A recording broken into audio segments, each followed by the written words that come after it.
Assalamualaikum warahmatullahi wabarakatuh. Adik-adik, pada pertemuan kali ini kita akan membahas mengenai keputusan investasi syariah, di mana keputusan investasi ini sendiri termasuk dalam 3 fungsi manajer keuangan.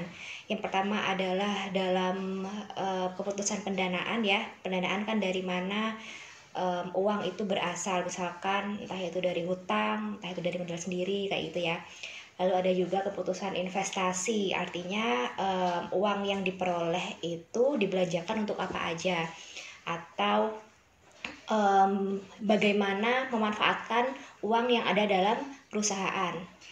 Lalu ada juga keputusan dividen yang sudah mungkin kita pelajari dari tugas-tugas yang kemarin kita bahas ya, yang kita kerjakan tentang artikel kebijakan dividen ya. Putusan investasi syariah. Jadi bagaimana kita itu memanfaatkan uang agar uang tersebut mampu menambah manfaat bagi perusahaan.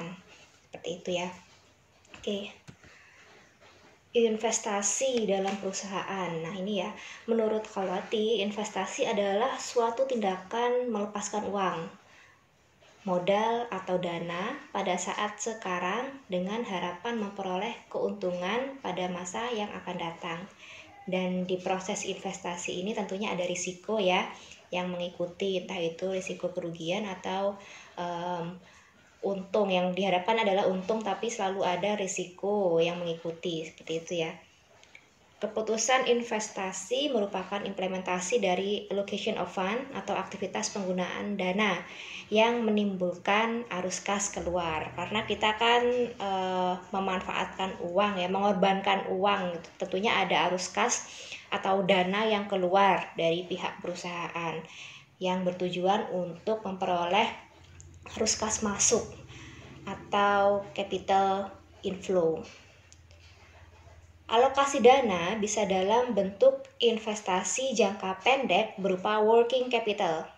Investasi itu kan ada 2 ya.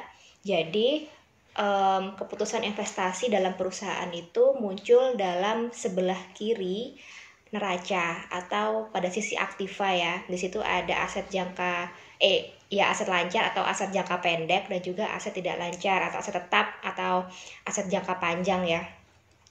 Untuk aset jangka pendek, investasi jangka pendek kita sudah mempelajarinya di manajemen modal kerja karena sifatnya kurang dari 1 tahun ya.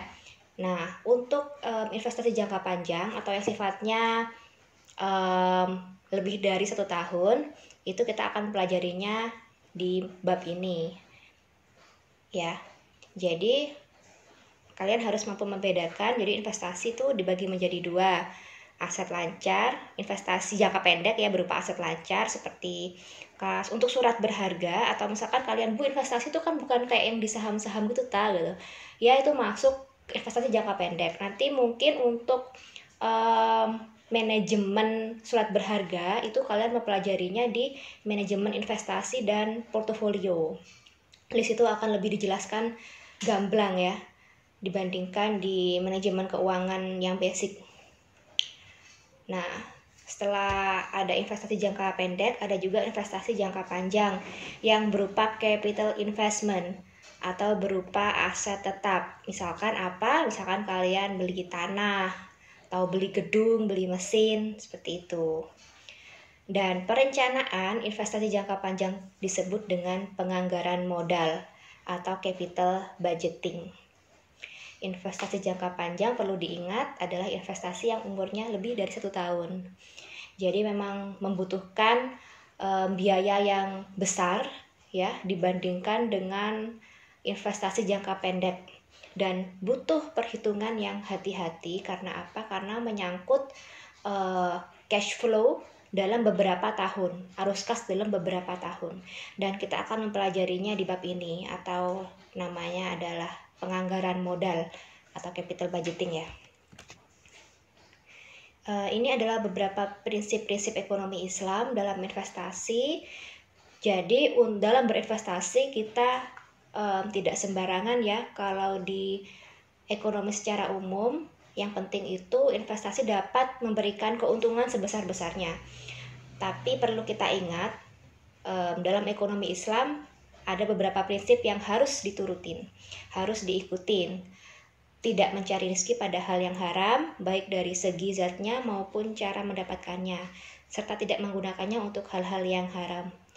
Jadi istilahnya kita harus tahu kalau mau investasi ya, apakah perusahaan yang kita jadikan partner itu benar-benar menggerakkan usahanya pada bidang yang halal. Nah, tidak menzalimi dan tidak dizalimi.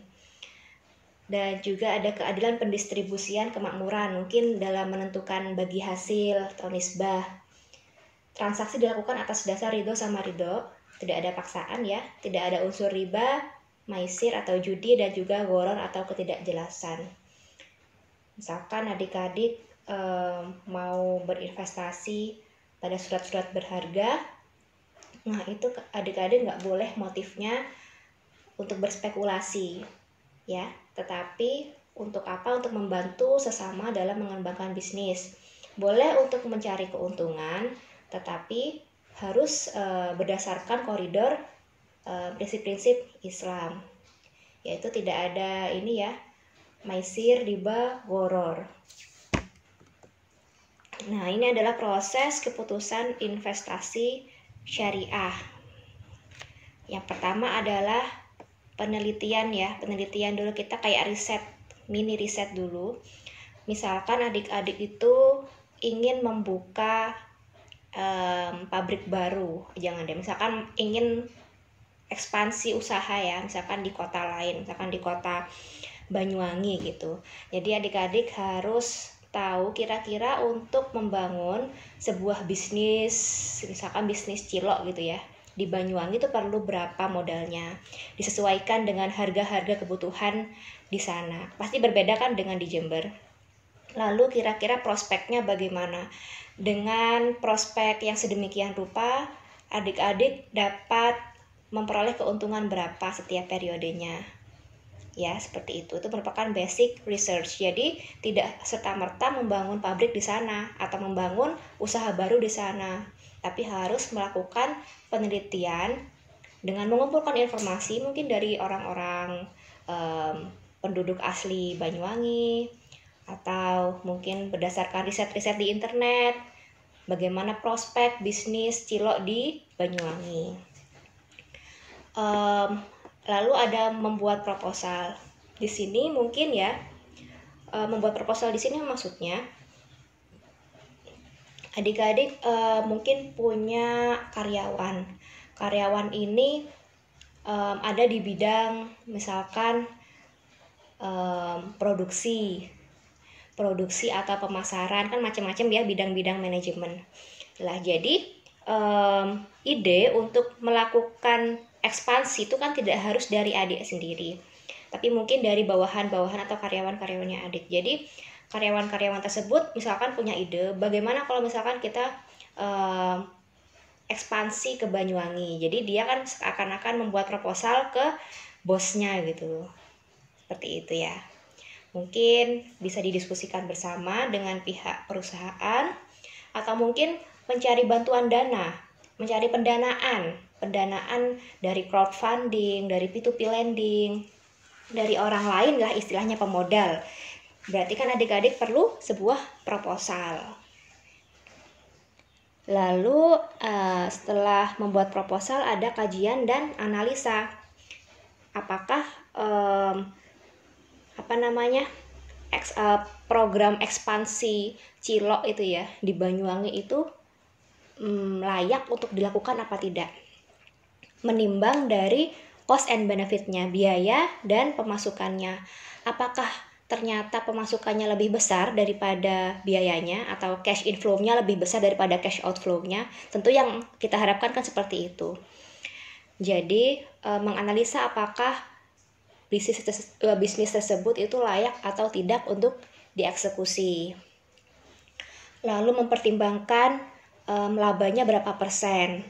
Apakah kira-kira mampu memenuhi keinginan dari pemodal ya, dengan laba sekian persen. Nah, harus dianalisa terlebih dahulu. Lalu ada pengambilan keputusan. Apakah bisnis tersebut Kalau sudah layak, nah bagaimana eksekusinya gitu kan. Dan diimplementasikan, diimplementasikan berdasarkan perhitungan-perhitungan yang sudah ada tentang cost and benefit-nya, tentang penganggaran modalnya atau capital budgeting-nya ya. Lalu tidak serta-merta kita implementasi terus, tapi kita juga harus memonitor ya, monitoring, mengkontrol kira-kira cost and benefit-nya apakah sesuai dengan perhitungan. Apabila terlalu jauh, mungkin kita harus mengambil keputusan lain ya. Misalkan menambah masa manfaat atau mungkin ada penambahan biaya mungkin untuk renovasi dan lain-lain. Seperti itu. Yang intinya tindak lanjut ini disesuaikan dengan kebutuhan, disesuaikan dengan hasil dari monitoring yang telah ada.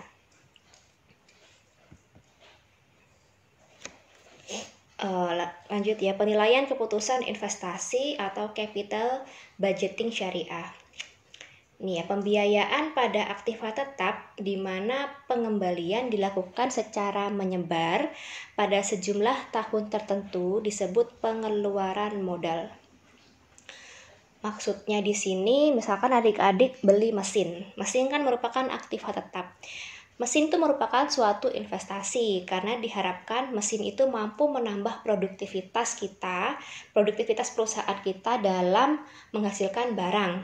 Seperti itu ya, dibandingkan dengan memproduksi secara manual. Tentunya mesin akan lebih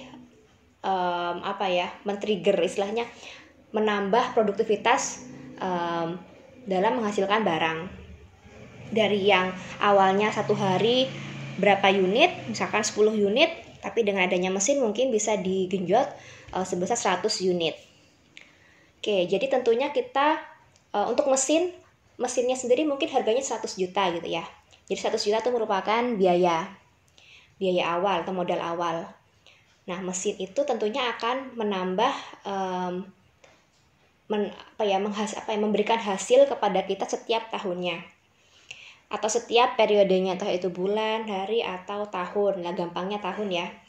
Misalkan mesin itu mampu menambah laba kita sebesar 1.000 pada tahun pertama, atau 2.000 pada tahun pertama, atau berapa ratus juta gitu kan, terserah ya. Nanti kira-kira perhitungan dari produktivitas mesin itu sendiri berapa. Itu kan menyebar pada sejumlah tahun tertentu, karena nggak mungkin kan mesin biasanya kan umur ekonomisnya lebih dari 1 tahun. Oke, jadi tentunya dalam masa ekonomis tersebut, mesin tersebut mampu memberikan kita laba seperti itu, dan laba tersebut merupakan benefit yang akan kita hitung. Modal besar dengan pengembalian di masa depan yang tidak jelas, suatu proposal akan dipertimbangkan secara hati-hati untuk diterima oleh pemberi modal.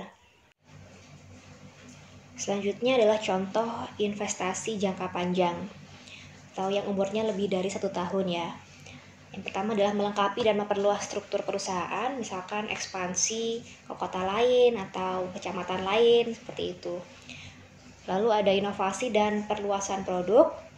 Misalkan adik-adik ingin mengembangkan produk yang adik-adik pertamanya udah jual, lalu ingin dikembangkan atau diinovasikan lebih lanjut, maka tentunya ada biaya yang dikeluarkan, entah itu biaya riset and development, biaya bahan baku, tenaga kerja, dan lain-lain ya tentunya. Lalu kira-kira dipertimbangkan atau diramalkan ya, diperkirakan laba atau keuntungan yang akan adik-adik peroleh dari penjualan inovasi tersebut itu berapa setiap periodenya. Kalau misalkan laba yang diperoleh dalam tahun ke tahun itu lebih kecil daripada biaya yang dikeluarkan, tentunya inovasi tersebut tidak layak untuk dieksekusi atau lebih baik dibatalkan aja.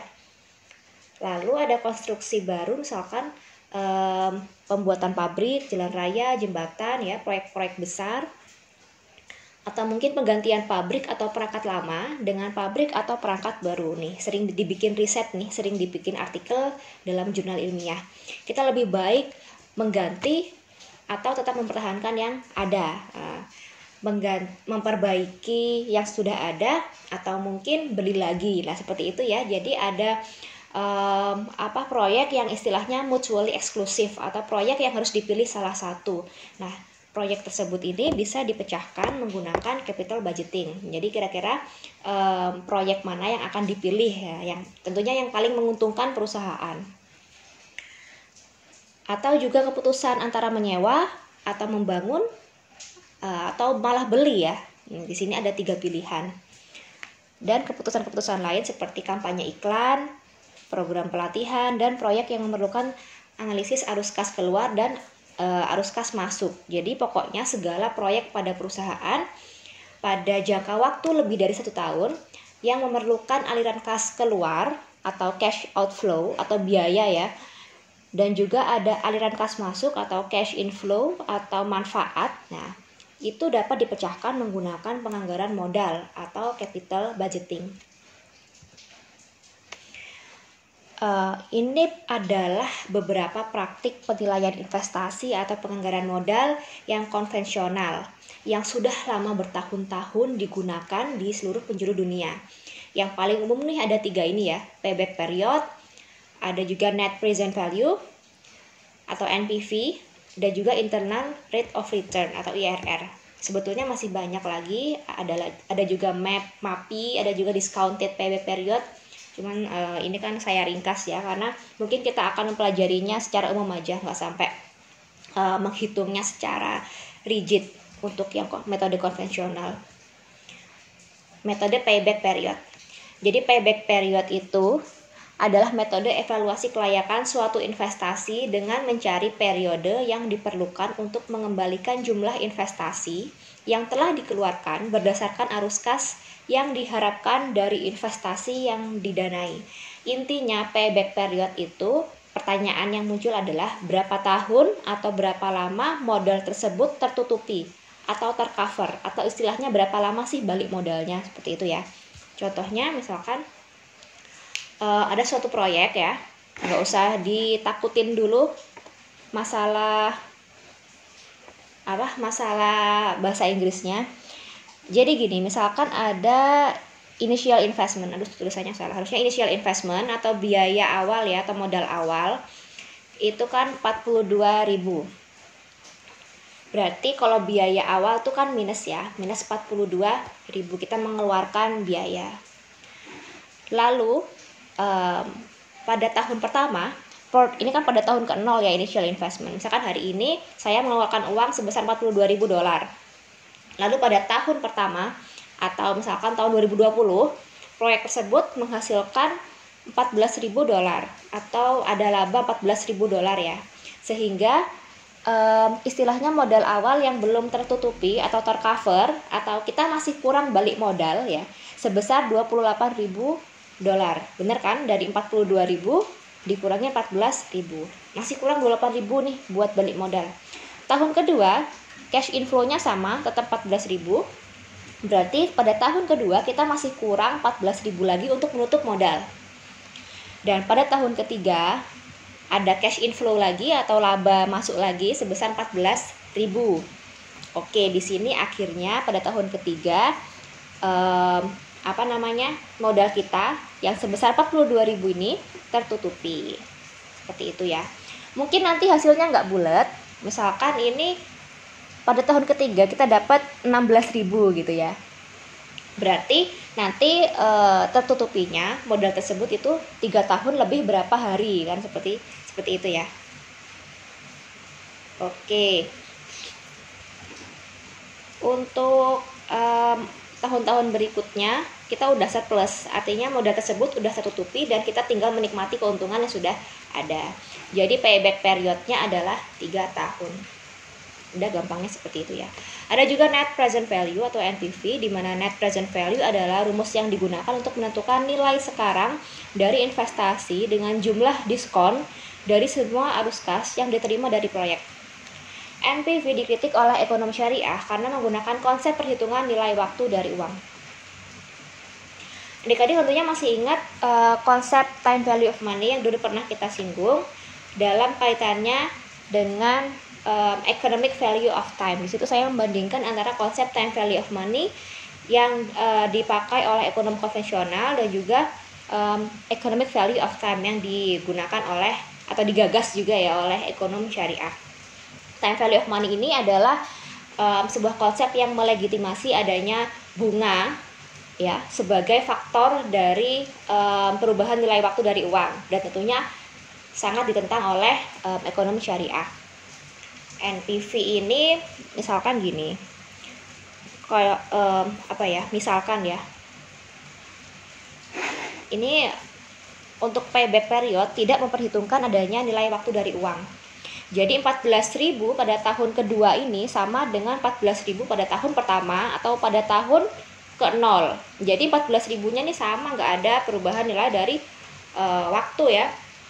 Kalau di NPV 14.000 ini didiskonto dulu, kira-kira 14.000 pada tahun 2021 kira-kira kalau dikonversi ke tahun 2020 itu jadinya berapa? Apakah masih 14.000 atau malah lebih? Tentunya akan lebih ya, akan 15.000. Nah, dan semakin lama waktunya tentunya nilainya akan semakin kecil ya, misalkan jadi 14.000, 13.000, 12.000, 11.000, 10.000. Lah itu nanti NPV itu menghitungnya seperti itu. Jadi ada seperti faktor diskontonya. Contohnya, nggak ada contohnya ya. Oke, pokoknya gitu ya.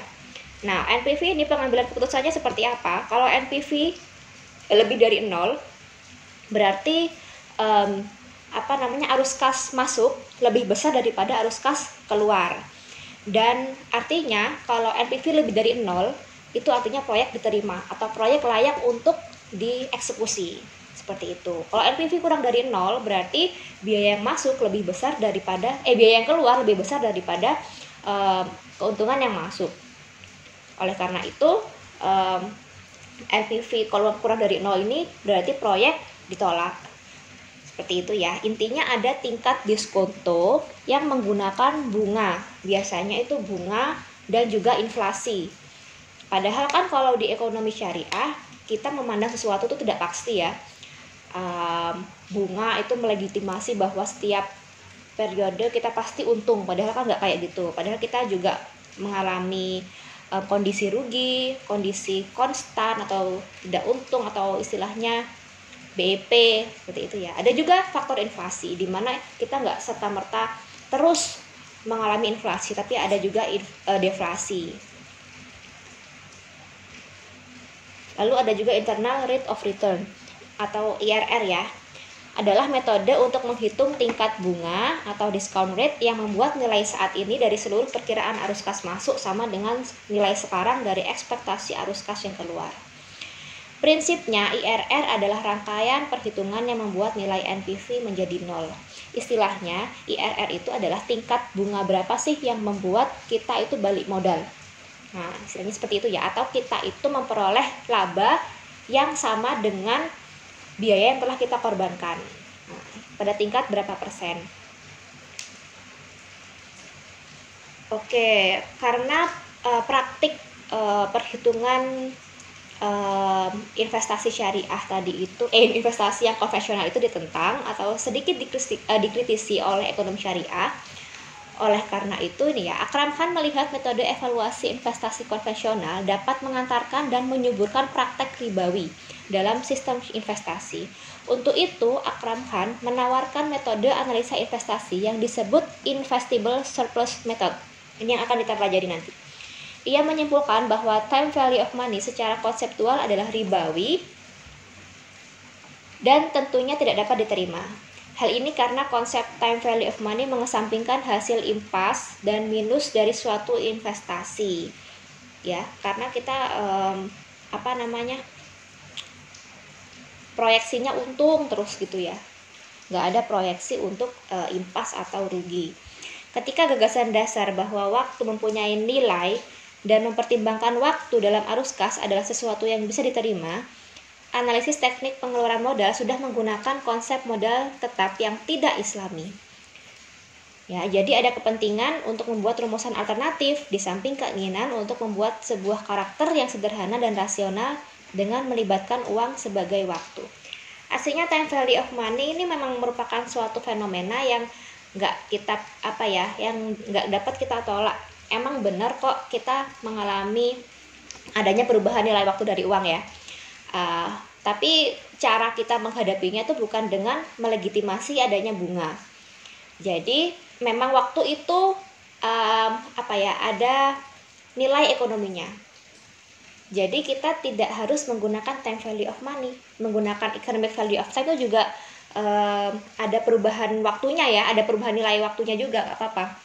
Tapi jangan menggunakan time value of money. Terkait dengan hal ini, maka perlu adanya metode yang dapat digunakan untuk menilai atau mengevaluasi proyek investasi sesuai dengan kerangka yang syariah. Metode yang diusulkan dalam kerangka keuangan syariah yang ditemukan oleh Akram Khan adalah Investable Surplus Method atau metode kelebihan barang yang diinvestasikan. Pertanyaan yang penting adalah berapa banyak investable surplus. Nah, investable surplus itu adalah surplus kelebihan laba yang dapat diinvestasikan kembali. Yang dihasilkan selama proyek berlangsung, jawabannya diketahui dengan menghitung banyaknya tahun di mana sisa investable surplus organisasi. Setelah menutup biaya awal proyek dikalikan dengan kuantum surplus. Oke, kita pelajari nanti ya. Ini merupakan rumusnya ya, investable surplus method. Jadi intinya B ini adalah benefit pada tahun T, pada tahun yang akan kita hitung nanti. Dikurangin cost, benefit dikurangin cost. Nah, dikali N adalah lamanya proyek berlangsung dikurangin T atau periode waktu. Secara keseluruhan, apabila B benefit ini lebih benefit dikurangin cost atau istilahnya biaya yang dikeluarkan dikurangin benefit atau keuntungan yang didapat dikurangin dengan biaya-biaya yang didapatkan itu lebih dari 0. Artinya kita memiliki kelebihan keuntungan ya. Seperti itu. Ini ada syaratnya ya, harus lebih dari 0 dulu. Ini artinya hanya perbedaan positif yang dipakai dalam perhitungan. Asumsikan bahwa semua tunai berjalan dihasilkan pada akhir periode waktu. Contohnya ini ya, pada ilustrasi 1. Suatu investasi dengan biaya awal 12.000. Ini saya sederhanakan ya, misalkan 12 miliar ya, tapi saya sederhanakan menjadi 12.000. Dikerjakan selama 5 tahun. Arus kas masuk tahun 1 sebesar 6.000. Tahun 2 sebesar 4.000, tahun 3 4.000, tahun 4 4.000, dan tahun 5 2.000. Tidak ada nilai sisa atau biaya pembongkaran. Nilai sisa itu maksudnya nggak ada. Kalau misalkan perusahaan tersebut sudah berakhir, proyek tersebut sudah berakhir, itu nggak, kalau dijual tuh nggak menghasilkan apa-apa ya, atau 0. Atau biaya pembongkaran dan tidak ada biaya pemeliharaan dan biaya antara. Jadi di akhir proyek tuh nggak ada biaya apa-apa, nggak ada biaya pembongkaran, nggak ada biaya maintenance atau pemeliharaan, dan biaya antara atau biaya makelar gitu ya. Berapa investable surplusnya? Ini investable surplusnya itu istilahnya keuntungan yang dapat diinvestasikan atau keuntungan di akhir lah istilahnya ya. Jadi pertama kita membuat tabel ya seperti ini. Periodenya periode 0 tuh saat ini juga. Lalu periode 1 tuh tahun depan sampai 5 tahun lagi ya. Untuk arus kas masuk atau benefit ya istilahnya, ada juga C atau cost pada tahun T. Misalnya T itu pada tahun T. Lalu BT dikurangin CT atau benefit dikurangin cost pada tahun tersebut ya, sama dengan investable surplus. N itu merupakan jangka waktu, misalkan 5 tahun ya, berarti 5 dikurangin pada tahun keberapa, T kan pada tahun T gitu ya. IS atau investable surplus dikalikan hasil pengurangan dari N dikurangin T, lalu dikalikan ya, ini hasilnya. Kita bikin semacam tabulasi dulu pada detik 0 karena belum ada kas masuk tapi kita malah mengeluarkan ya karena kita mengeluarkan modal awal atau initial investment sebesar 12.000. Kita taruh di sini ya. BT dikurangin CT masih minus karena kita malah mengeluarkan modal tapi kita belum mendapat pemasukan. Masih minus 12.000 ya. Istilahnya modal yang harus tertutupi masih 12.000 lagi. Pada tahun pertama kita memperoleh keuntungan atau cash inflow sebesar 6.000. Nah, berarti BT dikurangin CT 6.000 dikurangi 12.000 sama dengan 6.000. Nah, di sini kita belum tertutupi modalnya, masih minus ya, tandanya masih minus. Lalu pada tahun kedua kita memperoleh keuntungan sebesar 4.000. Di sini kita masih minus 2.000. 6.000 dikurangi 4.000 dikurangin 6.000. Masih 2.000 ya, berarti hingga tahun kedua investasi awal belum tertutupi atau belum balik modal sehingga tidak ada surplus atau kelebihan atau laba untuk diinvestasikan. Pada tahun ketiga kita dapat 4.000 lagi. Nah, di sini kita punya surplus nih sebesar 2.000. Nah, pada tahun ketiga ini dimana kalau misalkan ada surplus di sini kita baru boleh menghitung N minus T. Selama ada surplus ya, ingat kalau ada minus nggak boleh dulu. Selama ada surplus kita baru boleh. N dikurangin T berarti 5 dikurangin 3. N adalah 5 tahun dikurangin T adalah 3 tahun ya. Tahun ketiga berarti 5 dikurangin 3 jadi 2. Lalu investable surplus dikali N dikurangin T, 2.000 dikali 2 sama dengan 4.000. Sama halnya dengan tahun keempat, kita dapat arus kas masuk sebesar 4.000. Lalu kita boleh ya menghitung investable surplus di sini karena tandanya udah plus. BT 4.000 dikurangin 0 sama dengan 4.000. N dikurangin T 5 dikurangin 4 sama dengan 1. 4.000 kali 1 4.000. Ini maksudnya 210 gitu ya. Karena umurnya 5 tahun proyeknya, pada tahun ketiga ketika kita memperoleh surplus sebesar 2.000, masih ada 2 tahun lagi yang tersisa untuk menginvestasikan kembali 2.000 ini. Ya, istilahnya uang surplusnya laba tadi itu ya, boleh diinvestasikan kembali selama 2 tahun sehingga nanti menjadi 4.000. Nah, seperti itu. Itu adalah legitimasi untuk perubahan nilai waktu dari uang dalam Islam.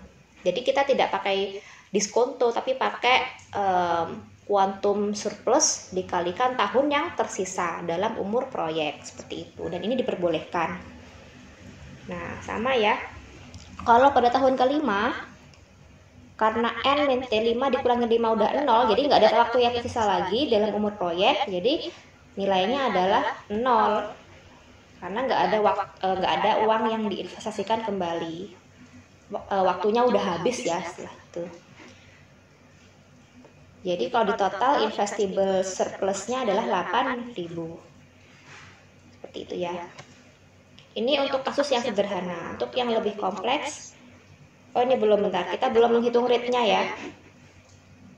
Kalau ISR atau investable surplus rate itu dari total investable surplus dibagi dengan biaya-biayanya dikali 100. Kita kan udah menghitung ISR-nya atau investable surplusnya yaitu sebesar 8.000. Nah, untuk jumlah biaya yang dikeluarkan adalah 12.000. 12.000 itu kan CT. 12.000 ya. Masih belum dikalikan dengan N dikurangin T. Pada saat kita mengeluarkan modal 12.000 itu kan pada tahun ke-0. Berarti 5 dikurangin 0 karena pada tahun ke-0 ya kita mengeluarkan modalnya tetap 5. Berarti 12.000 dikali 5 karena CT dikali N min T 1 sama dengan 60.000.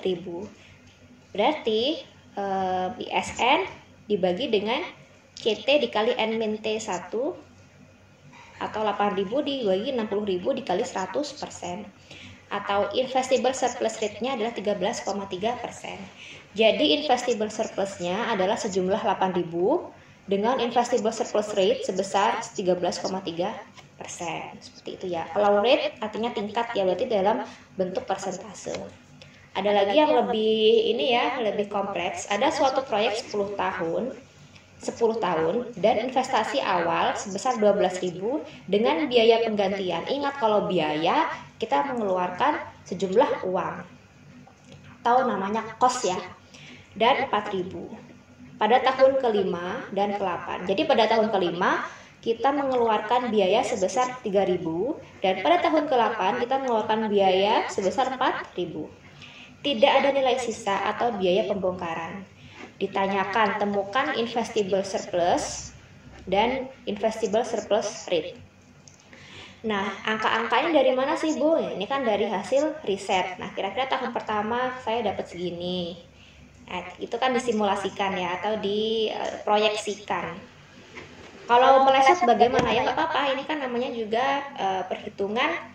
Karena kita manusia ya, kita hanya bisa kayak memproyeksikan secara ilmiah, dan itu bagian dari ikhtiar, dan itu nggak apa-apa. Untuk tahun pertama ya seperti ini ya, ini arus kas masuk. Nah, ini untuk yang 12.000, 3.000, dan 4.000 ini merupakan arus kas keluar. Kita bikin tabulasi seperti tadi, ada periode, benefit atau arus kas masuk, atau juga CT, arus kas keluar, BT dikurangin CT untuk memperoleh investable surplus, ya, sama kayak tadi ya. Pada tahun ke-0 kita mengeluarkan 12.000. 12.000 berarti BT min CT masih minus 12.000. Oke. Hingga nomor 1 tahun pertama 6.000 kita dapat arus kas masuk sebesar 6.000 ya. Lalu masih kurang 6.000 lagi tentunya ya. Ya enggak, 12.000 masih kurang 6.000 lagi untuk tertutupi. Pada tahun kedua kita dapat 4.000, ternyata masih kurang 2.000 lagi ya untuk menutupi initial investment. Hingga tahun kedua investasi awal belum tertutupi atau belum balik modal, sehingga tidak ada surplus untuk diinvestasikan. Berarti kita belum boleh menghitung N min T ya, masih belum bisa memperoleh investable surplus. Untuk tahun ketiga kita dapat 4.000, kita dapat keuntungan 4.000 ya, berarti kita udah surplus ya sebesar 2.000. Dari yang awalnya minus 2.000 ditambah 4.000 berarti kita udah surplus 2.000. Kalau 2.000 benar. Lalu kalau udah begini kita boleh menghitung N dikurangin T. Karena syaratnya kita harus surplus dulu ya, baru boleh menghitung N min T. N adalah 10 dikurangin 3 berarti 7. 2.000 kali 7 14.000. Investable surplusnya pada tahun ketiga adalah 14.000. Tahun keempat sama halnya, kita B dikurangin C ya, berarti 2.000 dikurangin 0 sama dengan 2.000. Kalau masih belum balik modal, kita menghitungnya yang BT min CT ini dari modal yang belum tertutupi ya. Kalau udah surplus baru menghitungnya baru BT dikurangin CT. Seperti itu. Mohon dipahami ya, direnungkan. Karena memang tekniknya harus diterangkan gitu. Kalau dibaca sendiri mungkin agak bingung. Ini sama halnya sama dengan 12.000. Nah, di sini ada arus kas keluar. Pada tahun kelima ya, kita dapat arus kas masuk cuma 1.000, tapi arus kas keluarnya 3.000. Berarti kita minus ya pada tahun itu, kita minus 2.000. N min T lah misalkan 5 ya. 10 dikurangi 5, 5. Tapi kita nggak bisa menghitung investable surplusnya. Karena nggak ada uang untuk diinvestasikan kembali. Minus berarti tidak ada surplus atau laba untuk diinvestasikan. Nah, seperti itu. Oke, kita juga perlu diperhatikan untuk tahun ke-8 kita juga ada arus kas keluar sama halnya ya. Berarti ada minus 2.000, kita nggak boleh menghitung surplus. Surplusnya 0. Nah, seperti itu. Lalu dijumlah investable surplusnya menjadi 49.000. Untuk rate-nya ini 49.000 dibagi sama ini ya, CT min dikali N min T 1. Nah, ini merupakan penjumlahan dari biaya dikalikan dengan waktu yang tersisa. Berarti pada tahun ke-0 ya, kita mengeluarkan biaya sebesar 12.000 dikali 10 karena N min T. 10 dikurangi 0 sama dengan 10. Lalu untuk tahun ke berapa tadi? Tahun kelima ya. Untuk tahun kelima kita mengeluarkan sebesar 3.000 dikali N min T. 10 dikurangi 5. Nah, 5 ya. Ditambah 4.000 dikali tahun ke-8. Kita punya 2 ini ya. 2 tahun tersisa. N min T 10 dikurangi 8 sama dengan 2. Di total sama dengan 143.000. Jadi investable surplus rate-nya 49.000 ya dari ini ya. Dibagi 143.000 dikali 100% sama dengan 34,2%. Oke, ini keuntungan ISM dibanding metode konvensional, bisa dibaca sendiri ya. Oke. Jadi ini ada latihan, silakan untuk dikerjakan. Oke, saya akhiri pertemuan pada kali ini. Semoga bermanfaat ya. Mohon untuk dikerjakan latihannya. Hitung-hitung menyicil untuk UAS. Oke, karena insya Allah saya akan mengeluarkan soal ini di UAS. Oke, saya akhiri. Wassalamualaikum warahmatullahi wabarakatuh.